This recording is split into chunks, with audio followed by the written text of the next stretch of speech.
Okay, today we are going to study Laplace transform. Laplace transform is used to solve differential equation. Take any complex differential equation, we apply a Laplace transform to the differential equation. It gets reduced to the simple algebraic differential equation. We can solve it algebraic equation by the known methods and then apply the inverse Laplace transform to get the solution. This helps us to get the solution of a differential equation more easily than the known method of a differential equations. So we'll see what is the definition of a Laplace transform. Laplace transform is defined as integration 0 to infinity e raised to minus st f of t dt, where for the function f of t, t should be defined for the positive values only, and the notation for it is f of s. The t is generally known as a time domain and s is known as a frequency domain. Now we'll see the Laplace transform of some standard functions. Here there are 9 standard functions whose Laplace transform is given. So we'll list down it. The solution for this standard function is based on the use of a definition of a Laplace transform and evaluating it by the normal integration methods. So just remember all these standard Laplace transforms functions whose Laplace transform we are going to use while solving the problem. So we'll go for the first linearity property.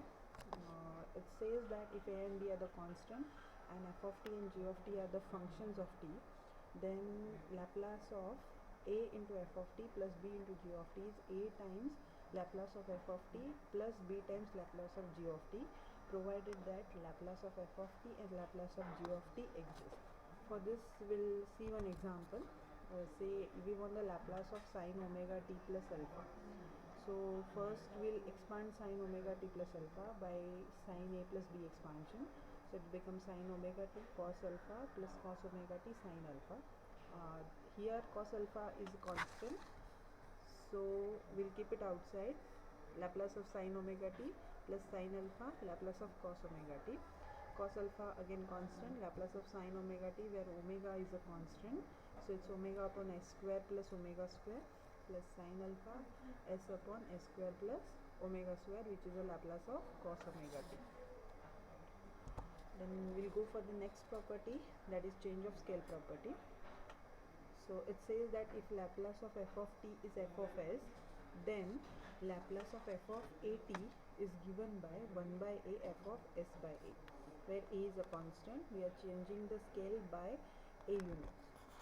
For example, say here we are directly taking that Laplace of f of t is log s plus 3 divided by s plus 1. So I want Laplace of f of 2t.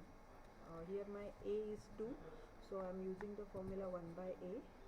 Laplace of f of s by a, so every s in f of t is get replaced by s by 2 plus 3 s by 2 plus 1. Simplified, we'll get the answer.